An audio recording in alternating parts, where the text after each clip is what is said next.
இந்த ஒரு மரத்தில் இப்படி ஒரு விஷயம் பண்ணியிருக்காங்கங்க. அதை நீங்கள் கீழே வந்து பாருங்கள்.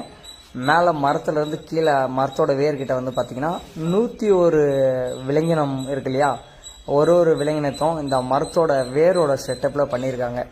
அப்படியே ஒரு நிமிஷம் நான் காமிக்கிறேன். இது பாருங்கள், இது வந்து மயில், இதில் வந்து உங்களுக்கு சிங்கம் இருக்கும், ஒரு பக்கம் கழுகு, யானை, இது வந்து ஆக்டோபஸு. மேலே வந்து பாருங்கள், இந்த மாதிரி இந்த மரத்தோட வேரில் ஒன்று ஒருவரோட ஃபேஸுங்க. இது வந்து தேன் அடை கட்டியிருக்கும். அதுக்கப்புறம் வந்திங்கன்னா சைடில் வந்து இது வந்து பாம்பா என்னன்னு தெரில. மேலே இருக்கிறது வந்து மான், இந்த பக்கம் வந்து பார்த்திங்கன்னா மங்கி, அதுக்கப்புறம் இந்த சைடில் வந்து யானை, அப்படி கீழே வந்து பார்த்திங்கன்னா சிங்கம் இருக்கும். இந்த மரத்தில் மொத்தம் 101 விலங்கின அனிமல்ஸோட செட்டப் பண்ணியிருக்காங்க. இது முள்ளம்பன்றி, இந்த பக்கம் மாடு, அப்படியே இந்த பாருங்கள், இந்த மரத்தோட வேர் ஃபுல்லாகவே சூப்பரான செட்டப் பண்ணி வச்சுருக்காங்க.